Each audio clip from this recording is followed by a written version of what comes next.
Hi, Jen Gilchrist here. Happy to be back with another weekly Oracle card reading for the week of April 3rd through 9th. And I'm going to be working with a Rebecca Campbell deck called Work Your Light. And let's start and just see how you can really align with your highest path this week. Oftentimes next steps or things to be aware of will come forward as well. So let's go ahead and begin. The first card is Keepers of the Earth. You are not alone. Ancient ancestors beside you. And what's funny is this card actually popped out when I was shuffling the deck before I actually began the recording. So this is clearly an important message that is meant for the collective. And what I'm feeling here is that you're really being called into stepping into something new, right? For many of you, I feel that those that follow me are often feeling called to a career shift or being of service in the world in some way.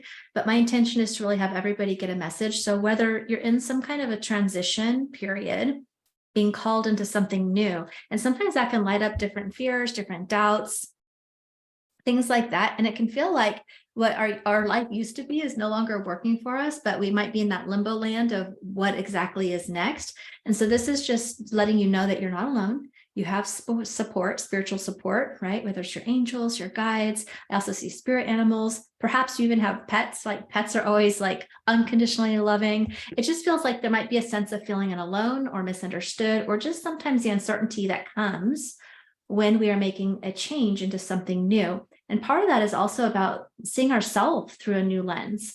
You know, part of this is about letting go of our old identity in a lot of ways and really embracing what is next for us in order to really be able to experience whatever's coming forward for us, and to know that you don't have to do it alone. And so again, I think many people that are following me do feel called to a higher path and purpose in some ways. And sometimes that can also be overwhelming if you feel like you're doing it all by yourself. And so this is just a reminder that you can ask for spiritual support, and you'll always be guided and safe in doing so. The next message comes through. It says, the age of light. You have been training for this for lifetime. So this is just reminding you of how powerful you really are, right? When we're tapping into and leveraging our spiritual support and really tapping into that connection with our higher self as well, this is really reminding you that you really do have all the answers within you. You have been training for this for lifetimes is the message. So part of that is about channeling and connecting with other lifetimes where you've already mastered this level of leadership, or whatever the strength is that you are pulling forward right now in this lifetime. You already have that information within your energetic field, within your blueprint, if you will. Part of that is connecting. I see that just on an intuitive level, connecting with your heart, your higher self, right? It's about really calling forward that information that you have within you. And also, I feel like part of this is just giving you the confidence to know that you don't have to necessarily learn anything new. Now, of course, we're always growing and learning, and there's always things that we can learn.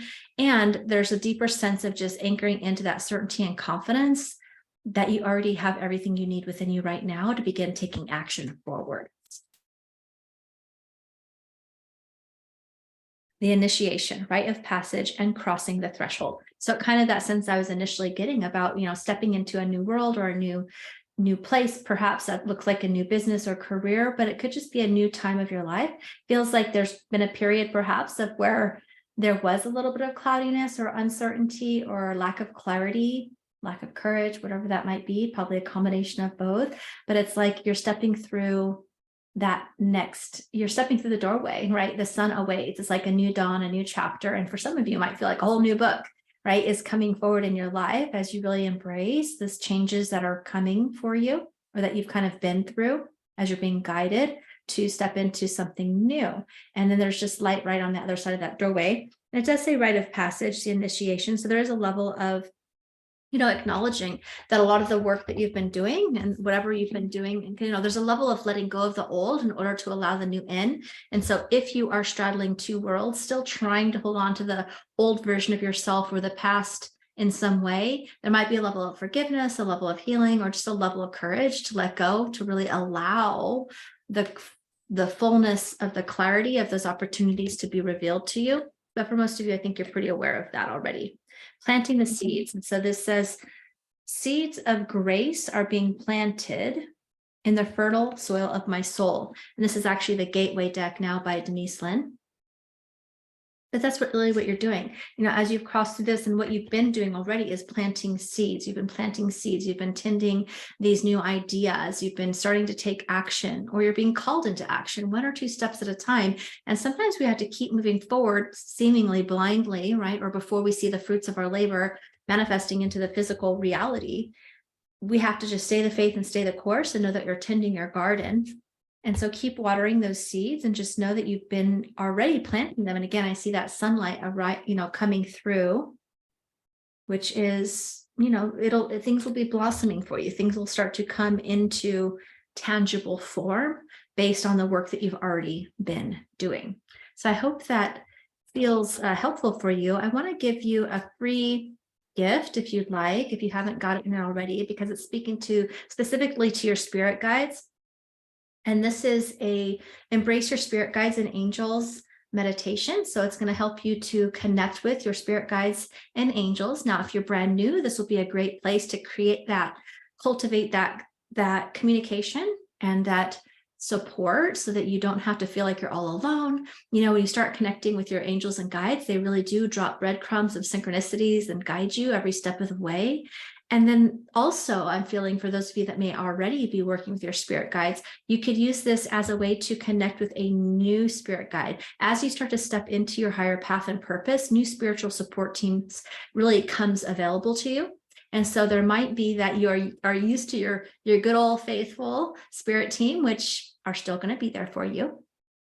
And as you step into this next level, as you step into the light and really create that next version of what it is you are going to create for yourself, right? This next iteration of you, if you will.